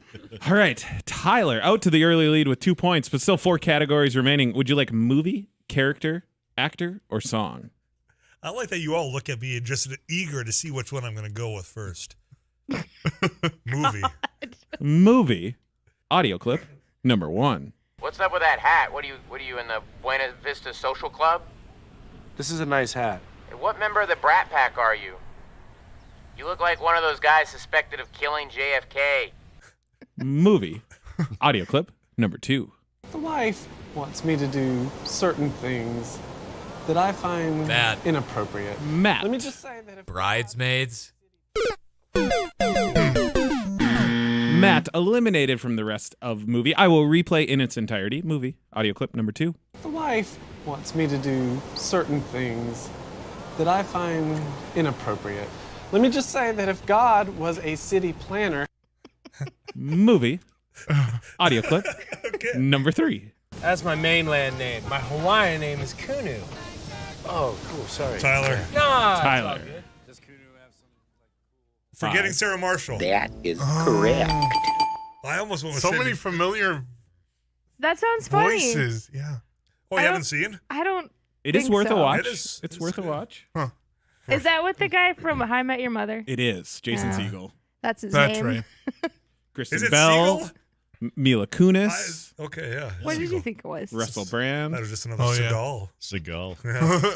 Yeah. Distant relatives? I don't know. Steven's nephew. It's definitely one of them. Is Steven Seagal still over in Russia? Is he doing karate with Putin still? Because that was the thing he was What? doing, wasn't He it? was. That was the thing. how With he has Putin fallen from himself? Yeah, he was. Yeah, he was like deputized over there. Yeah. Oh Yeah, my Probably. he's not the gosh. Steven Seagal that you remember from the 80s classic action movies. You know, Abby, the one you remember from the 80s. The classic. What year were you born? 94? 2012. All right, Just well, kidding. Tyler now with a 4-point lead over the field, but still 3 categories remaining. Tyler, would you like character, actor, or song? God, you're extra annoying today. I hope people are watching on YouTube today. Thanks, Abby. It's a pleasure to have you in studio like always. Song, audio clip number 1.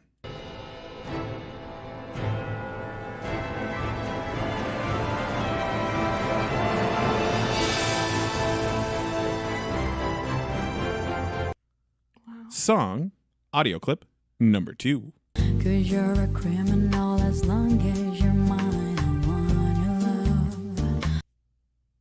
Song, audio clip number 3. I want you horror, I want you desire. Were you a criminal as long as you mine? I want Matt. you love. Matt. Bad Romance. That is correct.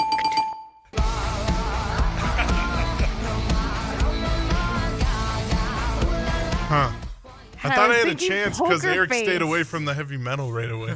I did. He went to, like, movie went soundtracks. orchestral, Yeah, some jazz that was in good. there. Yeah, it's usually the rock followed by the 8-bit. I haven't done an 8-bit in a while. I got to mix that back in one of these times. All right. Everyone's still alive because we still got 8 potential points available. Tyler in the lead with 4. Matt now in second with 2. Nobody else has scored, but Matt, would you like character or actor? Character. Character, fictional character. Audio clip number 1. Delightful. Perhaps you could join me for tea. I advise you not to walk away.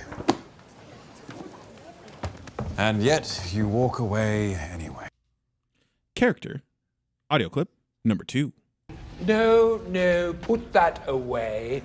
I'm not some vaporous, giggling, fainting maiden who... Character.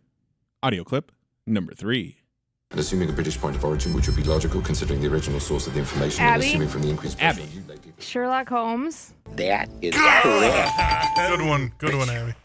I was Love going to me guess that some- before, but I didn't know any of the context. Benedict Cumberbatch. Context, yeah. That was Benedict. Funny we talked about Henry Cavill because he was the first one. Oh.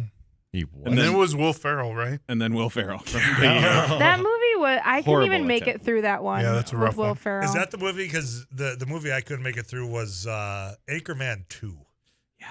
There are no grown-ups. They're both Will Ferrell movies now. Let me just see it out Yeah. there. Yeah. No grown-ups. Because I didn't bother watching Grown Ups. All right, here's where we sit. 1 category remaining. Everybody's still alive. Madison and Rusty, you need all 4 for the tie. Okay.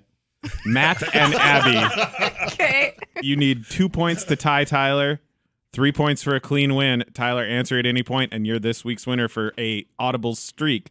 Final category. 2. Actor. Audio clip number 1. It's not the shoes, is it? Or the candy or anything else. It's me, isn't it? You just can't stand the fact that I exist. Actor. Audio clip number 2.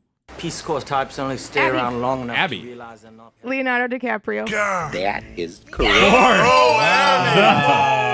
Win. Whoa! With the walk-off. Came out of Whoa. nowhere with these. Gosh. What gave it away, may I ask? The second one I was- don't know. I mean, I'm familiar with Leonardo DiCaprio. Okay, so now we know Benedict Cumberbatch, Leo. I have a type. I'm not sure. I was going to go with Jonathan Taylor Thomas on the first one. That's- he was- I couldn't thought think for of his sure name. it was- Yeah. I feel like I could kind of hear some Leo and the Kid, so I had that in my head, and then on the second one I heard it. It's confirmed. Yeah. Wow. Thank you. Congratulations. All that love and bolstering came off. Paid off Normally for you. it doesn't. No. I just trash talk and then lose. I'm There's glad a it paid off. saying about a sunshine and a dog's behind. That comes to fun. Congratulations, you did it. Good job, For Abby. all your fans out there. Well, All which my there fans. are a lot of them in the text club. I feel like I mean I've already won more this year than I did last year. I've won like 3 times or something. Groove. Congratulations. I'll even let you pick out who one of your lovely fans gets the car wash. How's that sound? Thanks. What an honor. Yeah.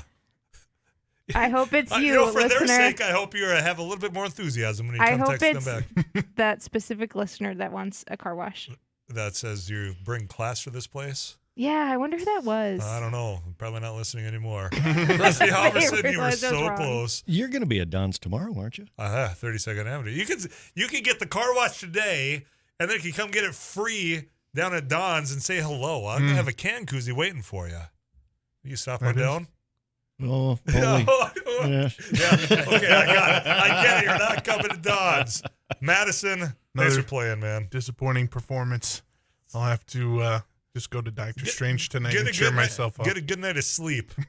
Prepare mentally. Yeah. Eat your Wheaties. Yeah. Come back prepared next week. Matt, I thought you were coming back. Yeah, well, close but no cigar. Yeah. Thanks for coming. You got that guess in. I Oh, did. you got a point. No, you did. didn't. I'll get you caught up on some of these messages. One of you that selected Abby, congratulations. You're going to get a text back from her because you won the Don's Car Wash. Put a smile on your car and on your face. More Afternoons Live right here on KFGO right after this.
KFGO time is 4:26. We'll get you caught up with the latest local headlines from Paul Juergens in just a moment. The final half hour, whatever you want to get off of your chest, now is going to be the time to do so. You, me, this microphone, your cell phone, you can call me on the Laney studio line. That is 237-5948. If you want to text me, iConsultants of North Dakota provides you the means at 35270. Whether it's continuation on the traffic violations about this leak that happened in the Supreme Court, you got people coming out talking about that. North Dakota, they just announced that we are about $200 million ahead of schedule when it comes to what was predicted earlier on. So we've got the money in the buckets to be doing some good things. What should we be doing with it? All that and whatever else you want to get off your chest, I'll be here for you. Rock and Roll Hall of Fame inductees also. Not really surprised at the names when you had the nominees and the ones that have been selected. Dolly Parton, we already talked about the fact that she said, yeah, I don't belong here. They said, yeah, you do. And then, in fact, they are inducting her. She was a first-time nominee. Duran Duran, Pat Benatar, Eminem, the Eurythmics, Carly Simon, and Lionel Richie are this year's inductees. We'll talk a little bit about that and whatever else you want to get off your chest. Final half hour on a Thursday afternoon. I'm Tyler Axis, your host. This is Afternoons Live, and you got it locked into 790 AM, 94.1 FM, 104.7 FM, or perhaps watching us worldwide at KFGO.com and, of course, YouTube. Don't go anywhere. Afternoons Live wraps up right after this.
News and weather this hour brought to you by Ottertail Power Company, positively impacting communities they serve for more than a century. Mostly cloudy, 64 degrees. I'm Paul Juergens. North Dakota's Department of Health is investigating a case of pediatric hepatitis. It was in a child in Grand Forks County, was hospitalized, but is now recovering at home. Minnesota's investigating hepatitis cases in children at several hospitals. The virus strain has been linked with hundreds of unexplained hepatitis cases in children around the world. A sheriff's captain from Michigan is encouraging the Cass County Sheriff's Office to launch a new program designed to reduce the number of repeat offenders in the jail system. North Dakota would be the fifth state to use Reignite. Sheriff Jesse Johnner says it's only in the planning stage locally. Educators, counselors, and the public would be called upon to help with a culture change to keep people from returning to jail. Captain Jason Gould is with the Genesee County Sheriff's Department in Michigan. In our jail, we had a pretty violent situation. It's a direct supervision jail, very similar to what Cass County has here. And we have seen that although we still have disturbances in the jail, our inmate on staff assault has dropped 96%. The National Sheriff's Association is teaming up with Sheriff Johnner as he works out details of Reignite. 64, this is KFGO News.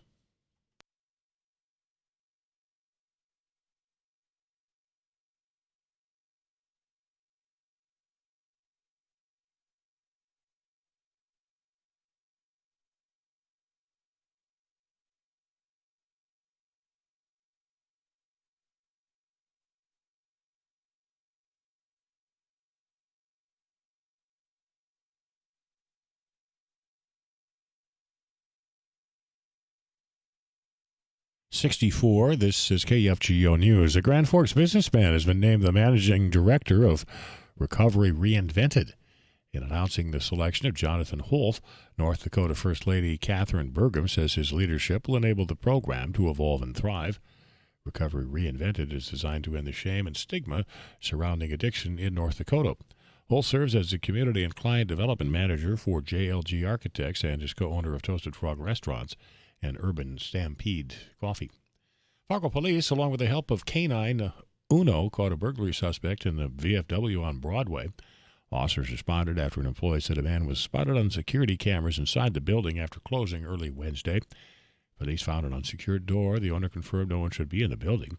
They set up a perimeter and used the Canine unit to assist in the search of that large building. They eventually found the man hiding in the basement. However, 41-year-old Gustavo Ruiz refused to come out. He was eventually caught by the canine. He suffered a minor bite to his left leg. A police pursuit that temporarily blocked a busy Twin Cities highway started with a call of shots fired in Brooklyn Park. Caller said the driver of the car sped away from the scene. A house had been hit by gunfire. The suspect's car was spotted on Highway 100. Police used a pursuit intervention maneuver to stop the car, which then caught fire. The 19-year-old driver was arrested. There were no injuries in the shooting. The largest property tax reduction for homeowners and renters in over 20 years, child care tax credits and no state income tax and Social Security benefits for those making under $75,000 are among the highlights of the tax cut bill passed by the Minnesota House. Dilworth Democratic State Representative Paul Marquardt says the bill considers families and seniors. The Senate Republican bill calls for ongoing permanent tax cuts. It remains to be seen if the two sides can work out a compromise before the legislature adjourns in under 3 weeks. Fargo-Moorhead, overnight, the partly cloudy sky near 46. Tomorrow, partly sunny 70. Near 72 Saturday with a chance of rain. Showers, thunderstorms in the afternoon, windy and partly sunny. And 69, rain chances again on Sunday. 64, mostly cloudy. Paul Juergens, News Radio, KFGO.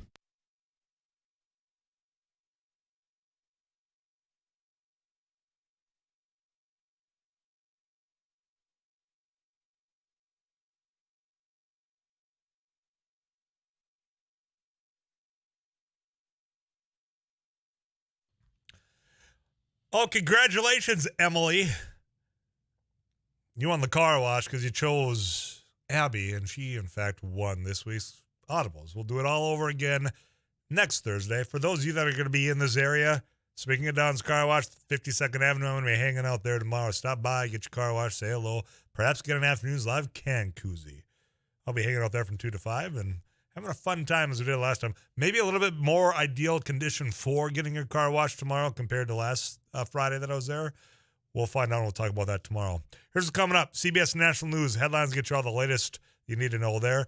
Messages from Mom. Don't forget, Mother's Day, Sunday. Have you gotten your gift? Whether it's from Carol Widman's, whether it's from the Mendak Market, Hair Success Salon. You can go there, buy the gifts, and you can also text MOM to 35270. Get a message back that gives you a phone number that you can call and leave a Mother's Day message so that she can hear right here on the most listened to station in the area, KFGO. That's coming up. Then we'll see what else is in store for you right after this.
Now, I've had a number of people message this to me on Twitter. And, we do a fact checker at 4 on most days to let you know what is true and what's not true. This one, because the claim that was made is startling. It would have been revealing if in fact it was true. And the reason why I'm going to dub that it's not true is because his spokesperson says this is unequivocally false. But there's a Jamie Stein, I believe, is her name. And this is where I was first seen it, and now I've had it shared to me a number of times. Now, Jamie Stein is a Washington columnist, a creator syndicate, public speaker on national politics, American history. Her past experience has been The Hill, CBS News London. The Hill is an online publication that I view it as leaning a little right, and maybe I'm misreading it, but that's just where I rest on this. But this is what she tweeted out about 17 hours ago. This is who they are. Senator Kevin Cramer of North Dakota says a fetus is worth the mother's life, supports no exceptions, and he said it so casually. Now, that's what was tweeted out by this Jamie Stein. And, there's reporters that looked into this, or at least reached out. One of them is Jeremy Turley, that I follow on Twitter as well, with, I think, the Forum now. But a spokesperson for Senator Cramer called this tweet completely false and noted that Cramer, who is anti-abortion, supports exemptions to abortion bans to save the mother's life or in the cases of rape or incest. But because I've gotten just flooded with that message, I felt like, okay, I've got to at least speak into this microphone, because that's the reason you're probably sending it to me, saying, hey, have you seen this? You got to talk about this.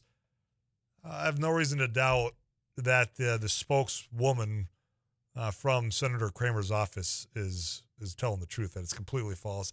In fact, I think that there's been statements made from Kevin Cramer that do allude to some of that. But this is part of the issue, that why we do that fact checkers at 4 from time to time, because with a number of likes and retweets from this original claim that Jamie Stein had. Now, if there's a video or if there's evidence, if she's got the receipts, well, she's been pretty much called to the carpet that, hey, you better produce those. And if she does, I will come and turn this microphone back on and say Jamie had it right. But as of right now, throwing that loosely out there without a source or without a reference as to when this was uttered from Kevin Cramer, but to see the number of retweets and what constantly happens on things like this, you get the initial claim that goes out that is shocking, because if in fact this were what he said, it is shocking, and boy, would we have a lot to say about it. But this claim goes out, then it spreads like wildfire. It goes viral so quickly because everybody's like, look what this jerk said. And I'm cleaning up what people were sharing with me on what they thought of this claim. So you have the original tweet, the original document, whatever it might be, gets all the attention, all of it. And then if a correction comes in or if a fact check comes in, which is what Jeremy Turley is claiming, that he spoke to a spokeswoman that said, look, this is completely false. Nobody's sharing that. Nobody's drawing the attention that, look, that claim that you just retweeted up here above me, or that you're sharing in inboxes, is not true. So I just wanted to, because I can't even count how many people have sent it, saying you got to talk about this. Well, there's nothing there to talk about as of right now because there's no proof. Now, rest assured, if in fact there's evidence to the contrary, then this is what he said so casually as she claims, and the spokesperson is not telling the truth, I'll be sure to correct myself here. But I don't think it's fair for him to have that blasted out as quickly and as wildly as it is and not have the receipts to prove that he did in fact say that. Thanks for everybody sending it to me. Yeah, I appreciate you, saying get your eyes on this and talk about this. People want to know about this. But also, I think I got a duty here that if in fact it's not accurate, to share that as well for you that are sharing it with me. I'm going to share with you the latest weather update from Too Tall Tom Szymanski. We'll come back, see what's coming up. Truncated version of the drive yet again, because Twins baseball. They're at the Orioles of Baltimore. Rocco Baldelli, he tested positive for COVID. He's not going to be there. In fact, I think a couple others, as far as players, tested positive as well. I think Bundy as a pitcher, and I don't remember the other one. I'll try to find that out. So that's going to be taking over these airwaves at 5:30. Chris Atterbury with your studio host, get you the pregame. First pitch, I believe, will be about 6:10, followed by Coast to Coast. All your goblins, ghouls, aliens, it's all coming up 9 o'clock. I'm Tyler Axis. You got a lot to do, KFGO Fargo. Stick around.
Folks, again tomorrow, Friday. That means we are back on the road. Going to be down at Don's Car Wash, 52nd Avenue this time. Stop on by, say hello. We're going to be there from 2 till 5. We've got some car wash deals for you. Got some can koozies for you. We'll tell you about that. And plus, we'll just have a little bit of fun in Rock Request Friday. Check in with Erica Rapp from FargoUnderground.com and all that, so much more coming on up. The Drive Time News, that is hosted by Jack Sunday. He's got that truncated version to the Twins baseball. Yet again, 5:30. They ever going to give you that full hour we promised you? Yeah, we'll do it on Friday. Oh, yeah. Well, on Friday when we probably want that half hour. Yeah. So I don't know what we're going to do. Yeah. We've been truncating all week long. We of course begin with CBS News, and then we'll get into everything you need for the drive home as far as news, weather, sports, ag, and we're going to have a guest today. Judy Lewis is the executive director at the FMCT, and the announcement's been made. I guess they're going to raise it. The curtain is, I think it was in 2019 when it sustained structural damage. That feels right, that timeline. Boy, just flies by. And they've been working out of the IMCOM Center and doing well. I love the FMCT. But I didn't talk to her about this, but someone told me that they would be allowed to rebuild there at Island Park. Sure. I think it was gifted to the Island Park. And but they can't allow parking exclusive for the FMCT. So it's an issue over there, I know. I know. And we think about how contentious parking was just downtown in general. Now you have an opportunity down here to where, you need parking, and there's not a whole lot there. You don't want to be the YW or the YMCA and having to walk down there on some of these days. Yeah. So we're going to have Too Tall Tom Szymanski joining us. Paul Juergens has our news, of course. Paul Leitz will be out and about in the traffic if he isn't already. Rusty Halverson will keep us updated on the ag news, and we'll have sports with Derek Hansen and Judy Lewis. And, of course, we're going to work in what else we can before we go to the 5:30 pregame show for the Twins at Orioles. And I think we'll have Joel Heitkamp in. He got another ride. He's not going to be here tomorrow. He's got a procedure, so I'm sure he's got a little work to be getting off of his mind today. I can't believe you guys were talking about that on the air. I mean, that's talk for the bar. I wasn't a part of that. I just wonder if he could get his eyes checked at the same time.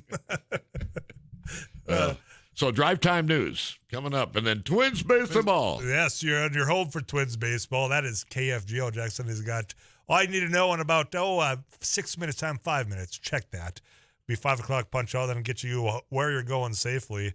One of the things that we'll do tomorrow as well, we didn't get into the Rock and Roll Hall of Fame. We didn't get a chance yesterday, and I know when you look at the list, that's Jackson. Are you of the mindset when it's the Rock and Roll Hall of Fame that it's supposed to be rock and roll artists? Yeah, but they've broken that rule many times. But and the Dolly Parton thing, I think that's sweet. But she said she didn't think she deserved it. I know that, and she said it very politely. Yeah, it wasn't like take this and shove it. Yeah, and say, I'm humbled, I appreciate it, but I don't think I belong in this. Right. And then people said, well, she wrote "I Will Always Love You," which became a huge hit for Whitney Houston. And personally, I hated that song. I know. I hated it.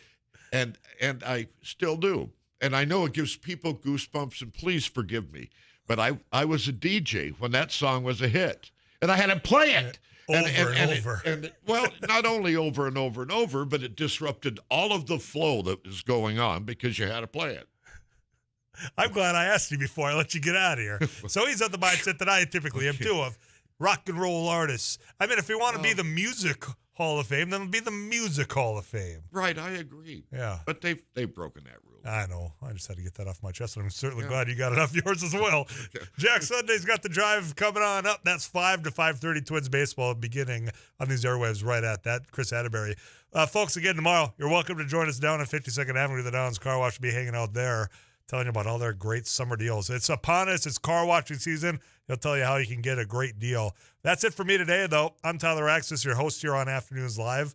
I'll be back tomorrow live on location at Don's. Until then, You drive safe. Take care of yourselves. I'll check in tomorrow right here on 790 AM, 94.1 and 104.7 FM, KFGO.